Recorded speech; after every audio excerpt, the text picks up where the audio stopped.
Good evening, everyone. Good evening, Jai Hind. So I hope all of you are doing well.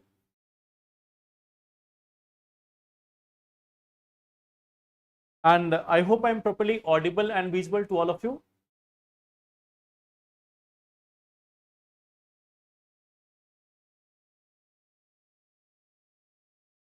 Good evening. Yes. So how is everything going on? Good evening, Jai Hind.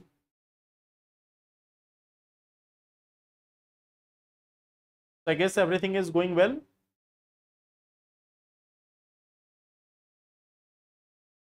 Yes, good evening. Okay, the topics which we are going to discuss in today's session, one will be, of course, the editorial part. The first editorial which we are going to talk about is about Gini Index and India. Recently, there was this report, there was this one news article which suggested that India has bridged inequality. India has performed quite well and India has been able to remove inequality to a very large extent. So that was one such report as per the Gini Index. But now there are counter claims to this. So in that light, we will try to see this one editorial. Second topic is about the Kaziranga National Park. The tiger density in Kaziranga National Park is has become very much high. After the Bandipur Tiger Reserve in Karnataka and Corbett in Uttarakhand, we have the third highest density of tigers in case of Kaziranga. So we are going to talk about this Kaziranga a little bit, where it is located, what is so unique about this Kaziranga. So that is the second topic which we will discuss. Third topic is again a very comprehensive topic related to this climate justice. Recently, there was a judgment of this International Court of Justice on climate matter. So we are going to see that what is the judgment which has been pronounced upon, what is the meaning of it, how it is going to have the impact on the global climate regime or global climate talks. So that is the third topic which we are going to discuss. The fourth one which we will discuss is about the alternate investment fund. This is from the part of economy. Okay. Here it is part from the environment section. Here also environment section, and this is part of the society and social justice portion. Then we have another article from the economy section, that is Goldilocks economy. We will try to understand this concept of what is Goldilocks economy. These are the topics which we are going to discuss. कल का PDF नहीं मिला है. Okay, so I will look into that, why it has not been uploaded, and I will ask the team to upload it. Okay, so don't worry about it. I will ask the team to upload it. Now, today we are not having the practice question. Okay, today I could not add the practice question in time due to traffic issue. Okay, so today we will start directly with the topics. But there is one information for all of you, that we are also having this batch for UPPCS. We are having this batch for UPPCS for both pre and mains.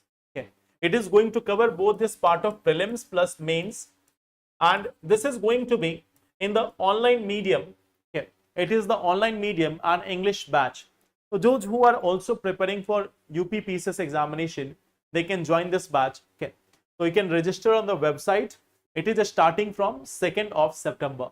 Okay. So that is one such information about our UPPCS batch which is going to start. It is going to start for like foundation batch of 2026 for 26 aspirants, and also this is going to be in English medium. Okay. So we are directly coming to the topic today. Today I could not add the question. Okay. So tomorrow we will see more questions. Okay. So tomorrow we will try to see more and more questions. Today we could not add it. So now here we have this one thing, Gini Index. Here we are having this one topic, Gini Index. And recently this Gini Index has given this one report that India is among the world's most equal societies. Okay. So it has said that India is among most equal societies. among most equal societies. So Gini index is basically a measurement. It is basically a measurement of inequality in any country. For a long period of time, many of the index were saying this, that there is very huge inequality in case of India or many other developing nations. Now in the recent times, there is this Gini index which has placed India among the very equal societies. So on the basis of this, this editorial is talking about that it is not that much correct. It is not that much correct. So it has identified certain elements of inequality in India. It has identified certain elements of inequality in India. Now here, we will try to examine this one by one. First of all, it is talking about the wealth inequality. It is talking about the wealth inequality. And here, this one article, this one editorial is saying that there was a survey and there was a study which is titled Income and Wealth Inequality in India from 1922 to 2023. Income and wealth inequality. There was this one study, Income and Wealth Inequality. Income and wealth inequality from 1922 to 2023. So this is covering an era of almost, it is covering an era of almost like the last 100 years. And in this, the report is saying that 22.6% of the national income is going to just top 1% of population. So here we see that as per this, 22.6% of national income,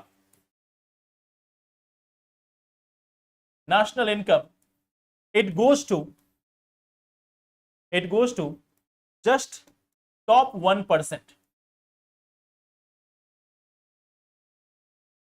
So there is this one part, there is this report from 1922 to 2023, and it has been seen that over the period of time, only like around 22.6% of the income has gone to just 1% of the population in India. We have also seen that we have the Oxfam report also.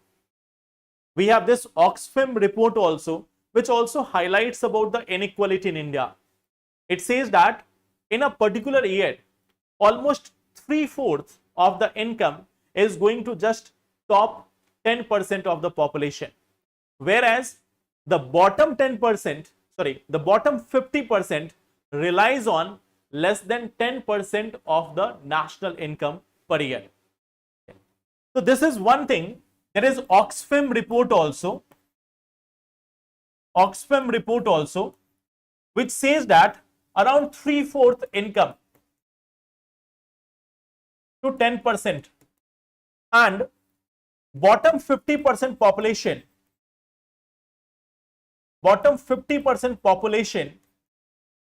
get less than 10% of income. So this is one part, that while on one side the Gini index is saying that India is among the most equal societies, what we see that in case of India, we see that there is prevalence of huge amount of inequality. Now just to give you one more idea, when we talk about the tax collection in India, you can see that in India, only around 5.16 population, we see that just around 5.16 crore population, only they are filing income tax. Only they are giving the income tax. Income tax is being filed by 7.4%, but many of them are not actually giving the tax. They are filing it for tax returns and other things, for TDS and other purposes. The actual number of people who are giving the tax in India is 5.146%. So you can calculate how much percentage of the population is giving, this tax. We have a population of around 1.46 billion. Okay. Means around 146 crore. This is our population. Out of that, 5 crore people are giving. Okay. So from this you can imagine that near about 3.4 or 3.5% people, only they are giving. Near about 3.5% people in India are giving income tax. So let's say that some of people are not filing income tax, some of people are doing the tax, they are hiding their incomes and all. But despite this, this number is quite on the lower side. We see that this number is still on quite the lower side. Okay. So this is one part. What we see that enormous amount of wealth inequality is existing in India. Okay. The editorial also hides another element. It is also highlighting another element, that is gender inequality. It is talking about this gender inequality also. Okay. The editorial here is saying that there is one thing called as worker population ratio. There is one thing called as labor force participation ratio, and there is another thing, worker population ratio. So in case of India, in case of female, the worker participation ratio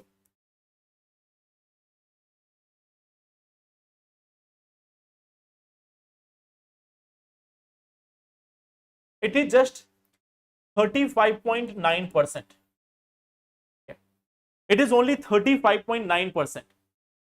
At the same time, when we talk about this at the senior level, there is presence of only 12.7% of women. Only 12.7% of women. Now we know that India is among the second, sometimes third. India is among the top three. Startup ecosystems of the world. But in case of India, only around 7.5% of active startups are being led by women. Okay. So we see that only 7.5% active startups led by women. So that is another part of it, that there is existence of gender inequality in that part also. At the same time, there comes another part of it. In the rural areas, 49% of men have access to internet, whereas only 25% of female have access to internet. Okay. So 49% rural men,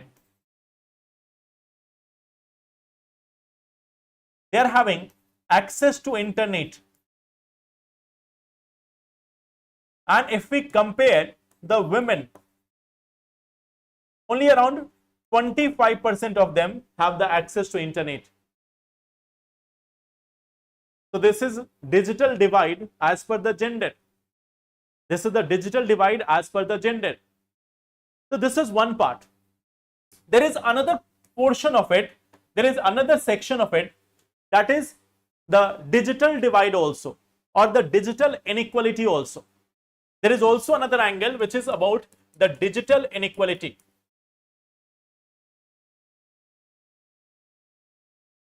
There is about digital inequality. What we see that in India, only 52.7% schools have functional computers. Okay. Only 52.7% schools with functional computers.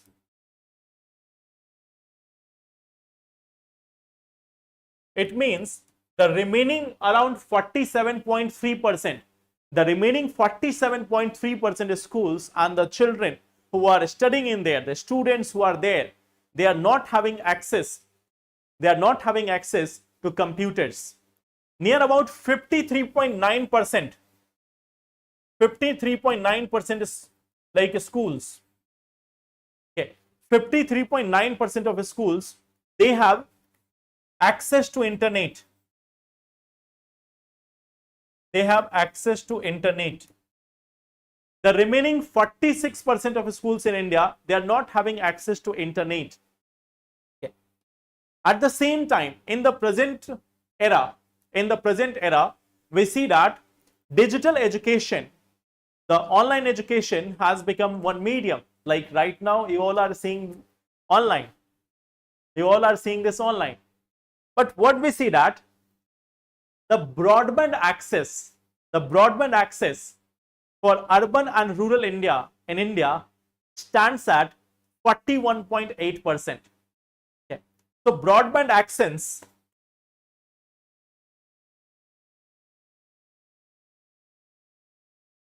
that is only at 41.8% across the country. Okay. Broadband includes the Wi-Fi portion also. Okay.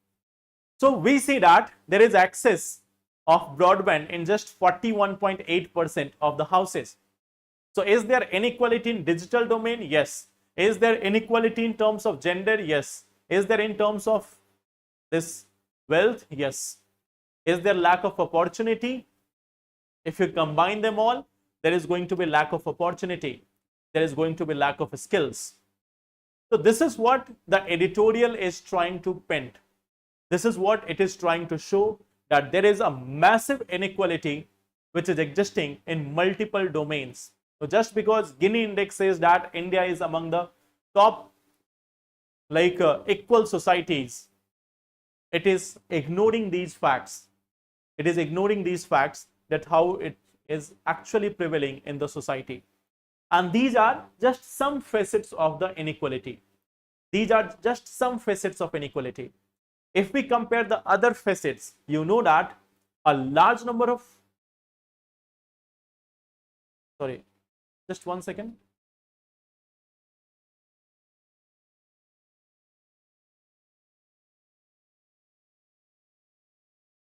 Yes. So what we see that a large number of farmers in India are landless. Many of them are small and marginal farmers. Many of them are small and marginal farmers. So we are not even going into that account. We are not even seeing that only 13% to 14% women have land ownership in India or property ownership in India. So we are not even going in that domain, and from here itself we can see that there are multiple domains of inequality which is existing in the society. So Gini index needs to evaluate this once again, that whether India is a highly equal society or not. So that is one such part of this editorial. Okay. Now we are coming to the next part, Kaziranga National Park. Okay. So I think now the video is properly.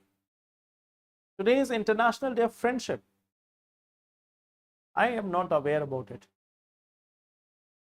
There is every day for friendship.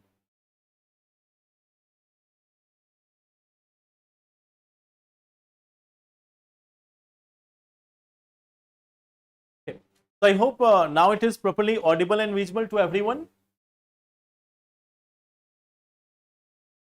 See, if you are having friends, how you can check them? Suppose if you are calling your friend, and if they are talking very much like in a simple manner, like hello, hi, how are you? If they are talking to you in this manner, it means they are not your true friend. Until unless they start saying you something abusive or something, they start mocking you, until unless they do that part, they are not your friends. Okay. So if you have to check whether someone is your friend or not, call them. If they start abusing you or saying something or mocking you, then they are your true friends. If they are talking everything good about you,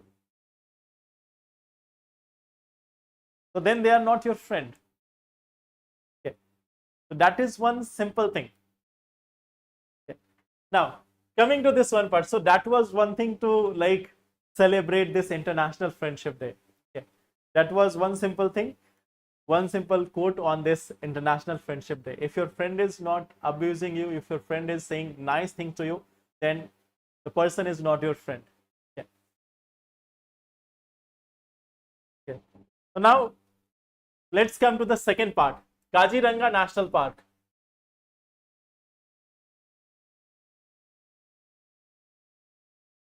So here what we see that in Kaziranga National Park, we have got the third highest density of tigers. We have got the third highest density of tigers. At number 1, we have Bandipur. At number 1, we have Bandipur. Then we have Corbett. And then we are having this Kaziranga. So can you tell me, what do you know about this Kaziranga? Apart from this one fact, okay, apart from this one fact that it lies in Assam, what do you know about Kaziranga?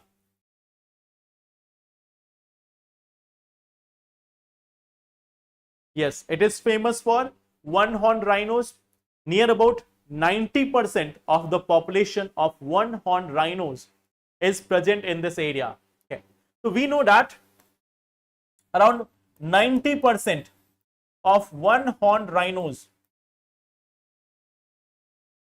or great one-horn rhinos are present in this area. Okay. Now you also know this one part, that it is also famous. It is also famous for the tigers. Okay. It is also famous for the tiger. But there is also another part of it. Kaziranga National Park is known for the continuous, regular, consistent annual flooding. Okay. This is one such area where there is regular annual flooding.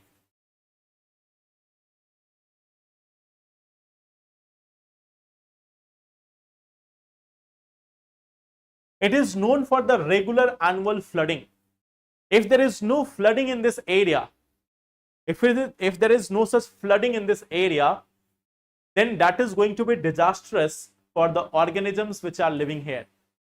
So it requires the regular flooding for the survival of the organisms and the ecosystem which it is having.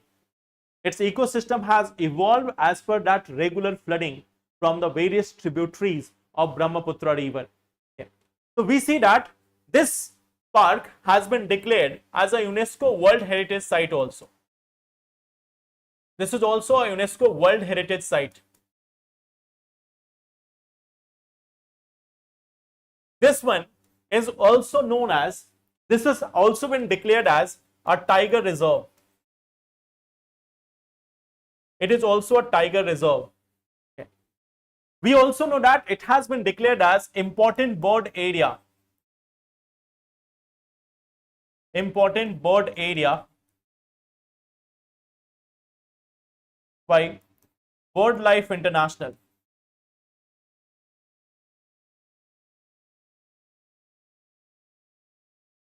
It has also been declared as an important bird important bird area by the BirdLife International. Okay. So here the rivers which are there, you know that we have this one river, Brahmaputra. If we talk about the rivers, you know this one part like Brahmaputra is flowing through this. That is the main river which flows through this national park. But apart from Brahmaputra, there is also smaller rivers like Diplu, Mora Diplu and Mora Dhansir. Okay. So here there is another river. There is another river called as Diplu.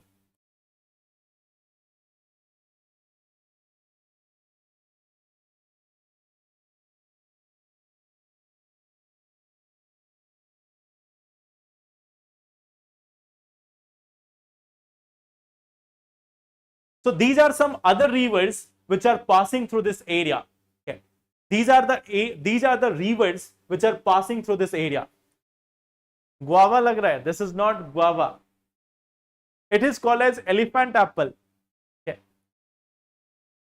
It is called as this elephant apple. So this fruit which you are seeing, this is called as the elephant apple. Okay. So elephant apple is also famous in this area. Okay. It is called as elephant apple. Elephant apple. So this is called as elephant apple and it is quite famous in this area. Of course, one horse rhinoceros is very much famous in this area. You know that.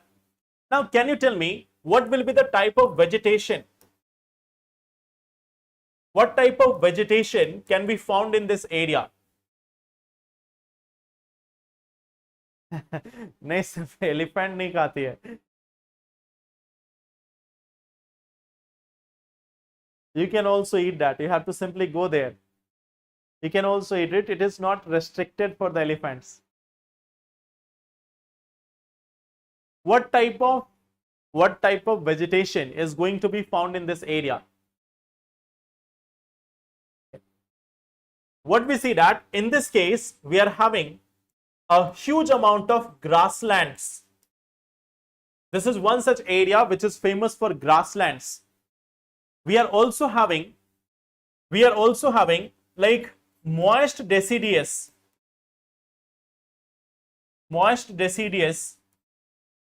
to semi-evergreen vegetation. Moist deciduous to semi-evergreen vegetation.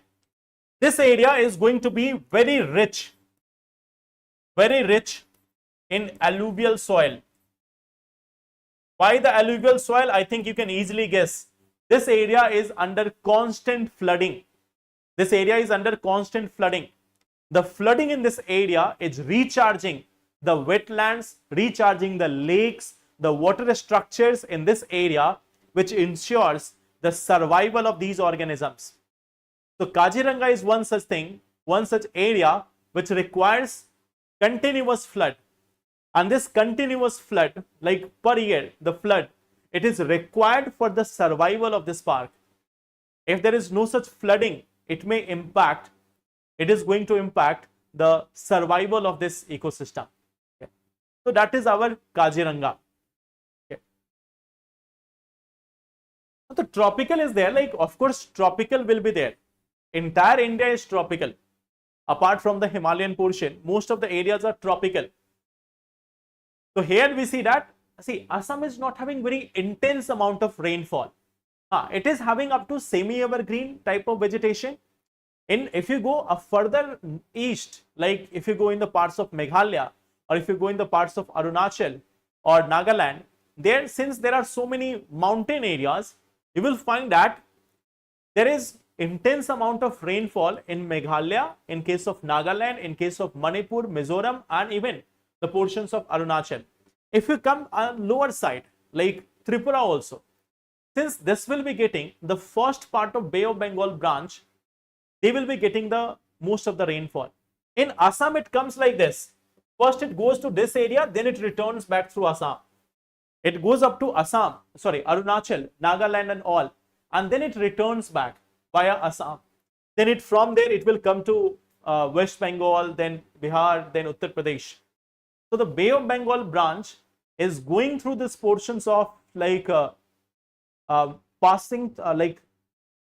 is moving parallel to that one eastern Himalayas, the eastern section of Himalayas, Mizo Hills, Naga Hills and all. It is flowing parallel to that, and then it is turning from the Namcha Barbar towards the portions of Assam. Deciduous will also be there. See, the simple thing is, wherever you are having moist deciduous, some amount of dry deciduous can also be found. If you are having semi-evergreen, moist deciduous can also be found. So this is our national park. Remember this elephant apple. Next time when you are going to Assam, bring something for me. Okay. Other than the tea. Other than the tea from there, You can also bring the elephant apple. So now we are having this one, International Court of Justice. So I think all of you know about this one organization. This is a principal organ. This one thing is the principal organ of United Nations. This is a principal organ of United Nations. Now, it is responsible. It is also responsible for resolving disputes. Resolving disputes between nations. No personal, like suppose if you are having a dispute with anyone, so it's not that if you are not satisfied with the judgment of Supreme Court, you will go to International Court of Justice. It doesn't work like that. This is one such court which is only solving the matters with respect to the countries, not with the respect to individual people. Okay. In certain news channels and in certain shows also or other thing, it is being shown that they are going to appeal to the international court. If not with Supreme Court, they are going to appeal to international court. They should keep this one thing in mind. There is no international court like that. Okay. The court is limited. After Supreme Court, there is no such court. It is the last part. Okay. So international court is not above the Supreme Court. International court is having a different jurisdiction. If there is a dispute between two nations, so that is resolved by international courts of justice. Okay. So it is the principal organ of United Nations resolving dispute between nations. Now, कितना बड़ा होता है elephant Apple? देखो आपने देखा तो था कितना बड़ा होता है. Like, do you think that I have personally gone there, plugged a elephant apple from the tree and I have tasted it? I have not even visited to Assam till now. When I will go there, I will personally carry a balance. I will measure it there, how much kg it is. I will bring one for you. Don't worry about it.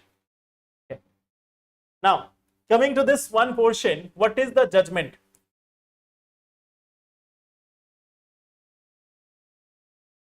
See, this is a very interesting judgment. Okay. This is a very interesting judgment. What ICJ had said, ICJ is saying this. Okay. This has said this first part that all the agreements under the UNFCCC are applicable. Like right now we have seen that initially we had this UNFCCC. UNFCCC is having two parts. One is Quito, one is Paris. So Quito was valid till 2020, and from then onwards, 2020 onwards, we have the Paris Agreement.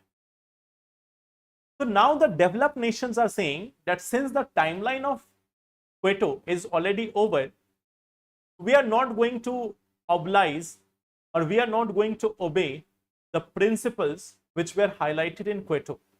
Or if some task was given to them under the Quito, they are not going to obey that. But now the ICJ has said that UNFCCC, Quito and Paris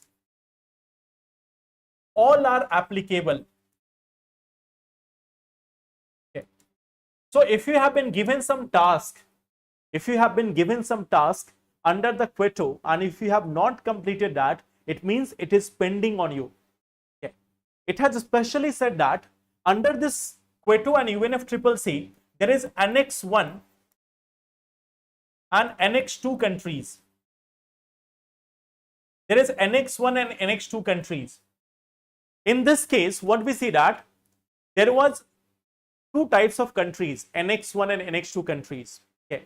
There are developed economies and economies in transition. They were given some targets, especially the Annex 1 countries. They were given some targets. The Annex 1 countries, they were given some targets also, that what you have to do, what you have to follow. So in this case, it says that it is recognizing, it recognizes the annex under UNFCCC, especially the Kyoto Protocol. So Kyoto Protocol has given targets only to some countries, only to the developed nations. They have given this target only to the developed nation, that they have to first work for reducing the emission, and they also have to transfer the technology to the developing nations or least developed nations. So this ICJ judgment, it has said that that is also applicable. It has not vanished. It has not there is the existence of that annex in the present times also. Okay. The ICJ has said another thing. This ICJ, it has also said that it is going to recognize common but differentiated responsibilities and respective capabilities. Okay. CBDR and RC. It stands for common but differentiated responsibilities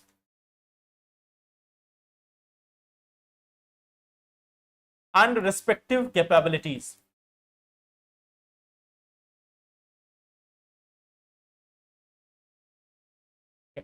So it is saying that, like, what is this principle? This principle says that, see, fighting against climate change is a common goal. So from Kenya to US, everyone will be participating in this. Like, all the nations have to participate, all the nations have to come together in the fight against climate change. So that is a common responsibility. But it is a differentiated responsibility. It is not the same for Kenya and US. It cannot be same for Kenya and US. Kenya or Nigeria or Mali or any other country, they have not caused that much pollution as that of United States.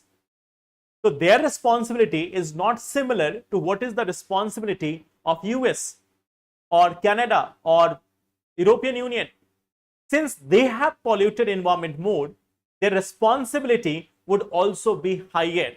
Their capability, their respective capability is also higher. So they have to work more for climate change as compared to the developing nations or least developed countries. So this has approved. It has been approved, like it has been also recognized. It has also been recognized by the ICJ. It has said that this one will be applicable. There has been a long demand. There has been a long demand from countries like India, China and all, that the CBDR and RC should be taken into consideration. Okay. Then again, it is saying about also this one part, the temperature. It is saying that all the countries of the world have to work together to make sure that the temperature rise is below 1.5 degrees Celsius, or to work for containing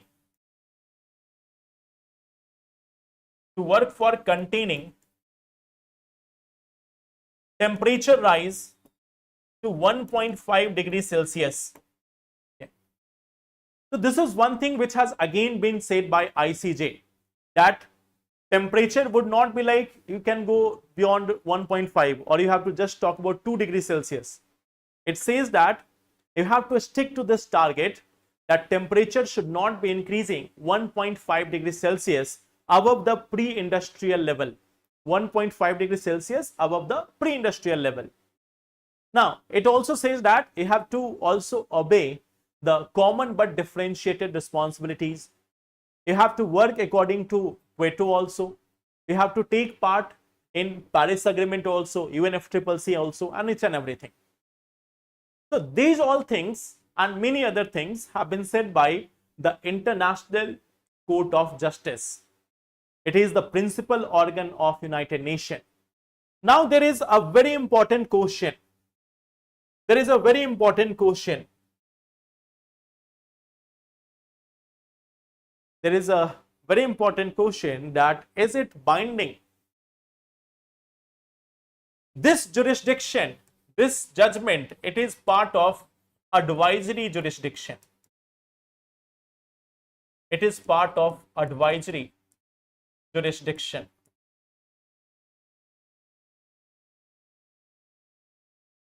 This is a part of advisory jurisdiction of ICJ. So while the entire world can talk about this, that there is a transformative, revolutionary judgment which has been provided by International Court of Justice, but it is mere symbolic. It is mere symbolic. Okay. So this is one thing, it is not binding. It is having just a moral authority. Okay. It is just having a moral authority. Okay. But not binding. This one is not binding. It is just having a moral authority. It is appealing to the morality of the countries, the same countries which have not been able to find the solution for what's happening in Palestine, Gaza, and Ukraine. Okay. It is appealing to the moral authority of the same countries who have not been able to find the solutions for many of the problems which are existing in the world. Okay. So I hope that part is clear, what they have said. This is one of the very important part that you can use it in writing the mains. Like in writing mains answer, you can use this point, that what ICJ had said about this climate deals and everything, that countries need to obey that. It is a type of moral guideline. It is type of a moral guideline. But in actual, the enforceability of this, the enforceability of it is not possible. Okay. Now see one more thing. Suppose it was not even an advisory jurisdiction. Suppose it was not even advisory jurisdiction, it was a normal jurisdiction of ICJ. Or let us say the ICJ declares that it is binding. Then what? If ICJ declares it that it is binding, so what? Then what will change? Even if they say that it is binding, what is going to change?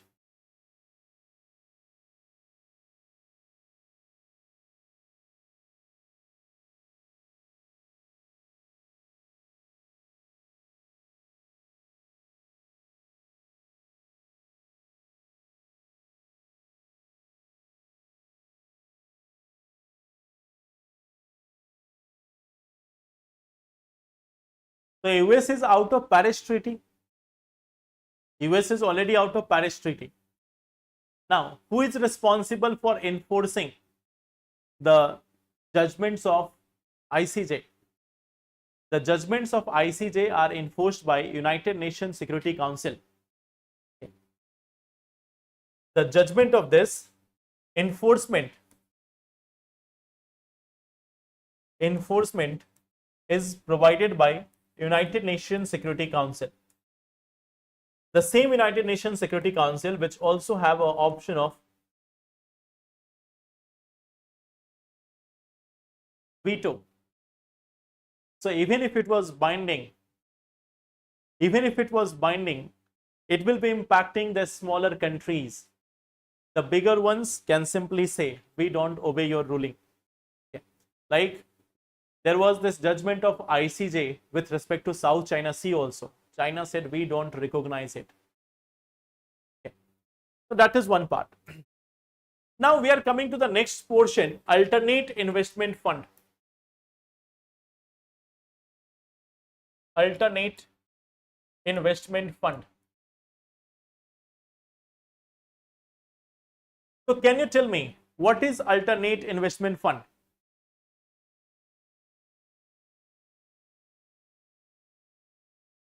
तब बगावत हो जाते. Then they would have stopped appointing the judges in ICJ. Like what happened with WTO? WTO has got no such dispute resolution mechanism. Why? WTO started giving judgments against US. So then US stopped the appointment of judges in WTO. In same manner, if ICJ will say something, against US, what will US do? US will stop the funding of this ICJ. They will stop giving, appointing the judges of ICJ, and ultimately nothing will happen. So ICJ is not giving the binding opinion. It is giving this advisory part. Okay. Now, can you tell me what is this alternate investment fund? Let's come back to India. What is alternate investment fund?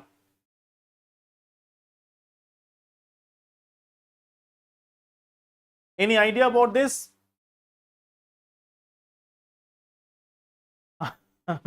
Yes, they can put a tariff of 500% on judges. That individual judges, if they are purchasing Colgate, they have to give 500% tariff to US Treasury.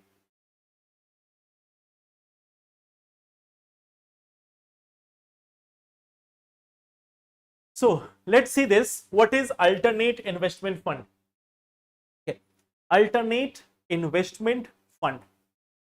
So it is a privately pooled investment vehicle. This is a privately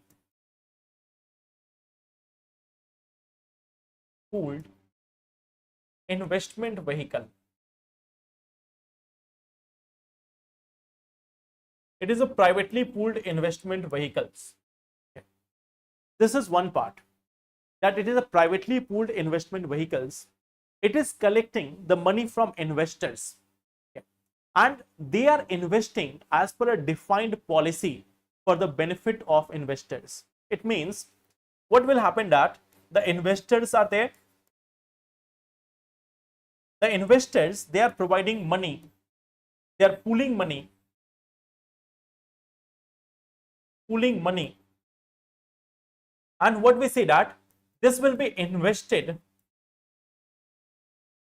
for benefit. This will be invested for certain benefit. This is going to be invested for certain benefits. So what we see, that it is not a mutual fund, although mutual fund also works in the same manner. Mutual fund also works in the same manner, but that is mostly investment in stocks, debts and other things. It is mostly about investment in stock, debt and other things. But in case of alternate investment fund, we have different categories. Like there is a category 1 alternate investment fund, which is investing in sectors which are considered socially or economically desirable. Okay. Like we have the examples of angel funds, okay, or venture capital funds. So social venture funds, infrastructure funds, angel fund. So this is one thing. They are the example of category 1 alternate investment fund. So they are like they are investing in those things which are socially or economically desirable. Okay. So here we see that like this is one part. This is category 1 alternate investment fund. The second part is they are having category 2 also. Category 2 also. So this category 2 is like having debt fund, real estate fund, debt fund, real estate fund. So they are investing in these things. Okay. Or let us say that you may have seen that we are also selling the bad loans. Okay. So there are fund for distressed assets also. Fund for distressed assets. So that is category 2 alternate investment fund. There is a category 3 also. There is a category 3 also. Category 3 alternate investment fund. So they are like, they are investing in multiple things. They are investing in multiple things like hedge fund or private investment in public equity. Okay. It is like fund for private investment in public equity. So means it is resembling more to a like mutual fund. Category 3 is resembling more like a mutual fund, but legally it is established as an alternate investment fund. So there are mainly first one type, like when you see this one thing, when we are having examples of like venture capital, angel fund and others, they are the most common type of this alternate investment fund. So they are not like mutual funds. What do mutual funds do? Mutual fund is taking money from a large number of investors and then they are investing in multiple options. They are investing in multiple companies, in the stocks of companies, in gold also, sometimes in some debt fund also, some bond also. So that is mutual fund. In case of this alternate investment fund, it is a privately pooled fund where they are investing in something which can give higher profit. Like 5 people came together, they created a, like let's say, venture capital fund. Now that venture capital fund is going to find those startups which are having great potential. Like they started looking at the startups which have more potential. They invested the money in that. And when they will get the return, it will be shared among those who have invested in it. So this is like they are investing not in the ordinary things like stocks or debts or bonds. They are investing in something which can give either very good result or it can be zero also. Okay. There can be loss as well as there can be intense benefit, like it can go thousands of times. So that is an alternate investment fund. So this is something which is providing an option for the investors also, an option for those companies which are looking for investment. If they are not getting the investment from the bank, if they are not getting the loan from the bank, they can get it. They can easily get it from a venture capitalist or from an angel fund investor. So that is the alternate investment fund. That is the alternate. Its name itself is alternate investment fund. So that is the AIF, and some rules have come up with respect to this, that in the case of alternate investment fund, any such regulated entities, they can have a maximum of like 10 to 20% of investment. Okay. One company can have maximum 10% and the entities can have maximum up to 20% investment in that. Okay. So this is one thing which has been made clear, that how much they can invest. Like it has been given a guideline that their investment is going to be capped. Okay. They cannot individually contribute more than 10%, and all the regulated entities combined together, cannot invest more than 20%.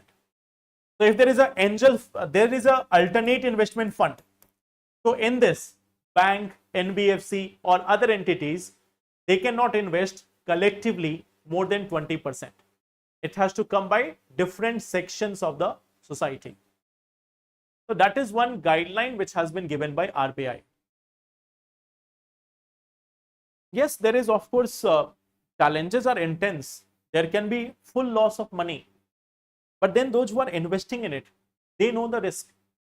They know the risk that if you are investing in it, either it will be very good, it will bring thousands of results, or it can like also lead to loss of money. It is not for the common people. This is not for the common people. Alternate investment funds are largely for those who have already got huge amount of resources. They just want to invest it for getting some high returns. It is not like a saving deposit or a fixed deposit or a mutual fund where you can get up to a certain extent a guaranteed return. It is either hero or zero. It is having this concept either hero or zero. So only those investors who can invest beyond a certain limit, only they can be allowed to invest in it.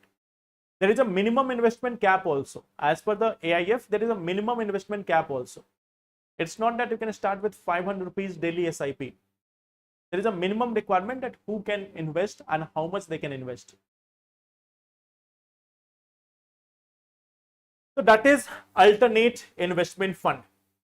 Now there is one term which is there in the news, that is Goldilocks economy. So can you tell me what is this concept of Goldilocks economy? Any idea? What is Goldilocks economy? Goldilocks zone is also there in case of planets, in case of solar system, in case of a star-based system. There is a zone called as Goldilocks zone. So in that, Goldilocks means that a zone where life can be possible. A zone where life can be possible, that is Goldilocks zone in case of solar system or other star system. So what is the condition of Goldilocks economy? Not to inflation, not to recession. Good. Yes, moderate economic growth. Okay. So neither it is expanding very high nor it is contracting. Okay. So a balanced phase. You can say that it is a balanced phase. It is a balanced phase. Okay. So not expanding highly nor reducing. Neither expanding highly nor contracting. Okay. Not contracting. Okay. Inflation not too high and no recession. Okay. So it is the intermediate stage, the balanced state. Okay. It is the balanced stage where there is steady economic growth. It is a state where there is a steady economic growth.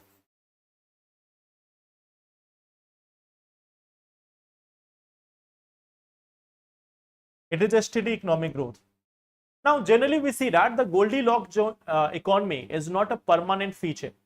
It is considered as a temporary feature because economy goes through the cycle of boost and recession. There is a time of boom and there is a time of recession.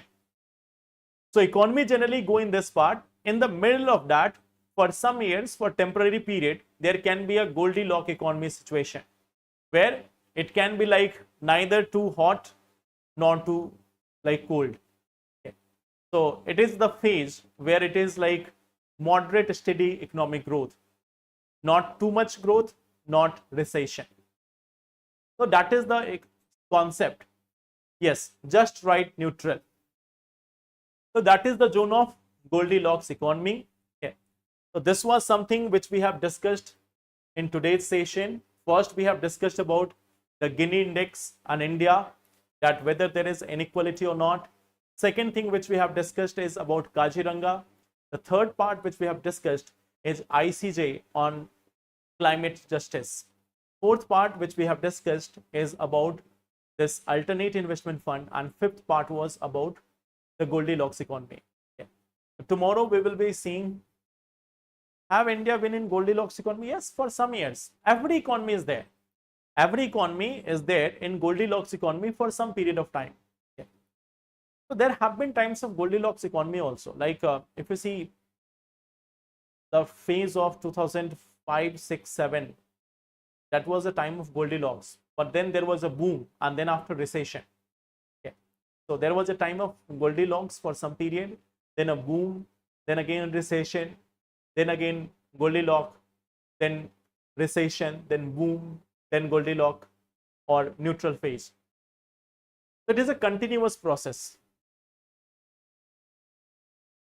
So if we see year by year, like initial 2004, 5, 6, not very high.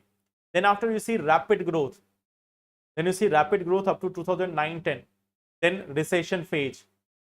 Then we see that again economy started to grow. Moderate phase, recession during the COVID. Then again huge growth, moderate phase. And then let's see in the future.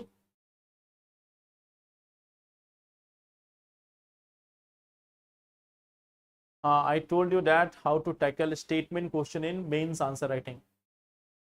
Like when there is one statement and there is no keyword. Okay. Okay. Tomorrow there is Thursday, right? On Friday, we have less topics in current affairs. On Friday, we don't have important news. So on Friday, we will discuss that part. Okay. Okay, I will take one question.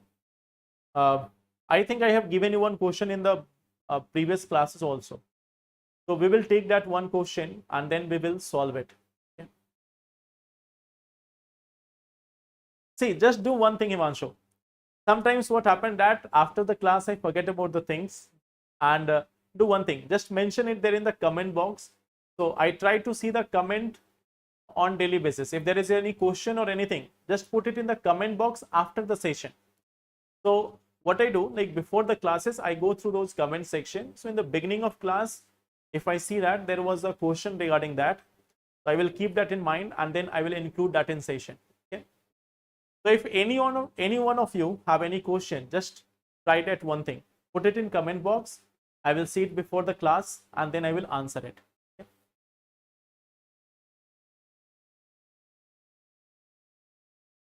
Yes, we will be doing the current affairs, Hindi medium UPSC.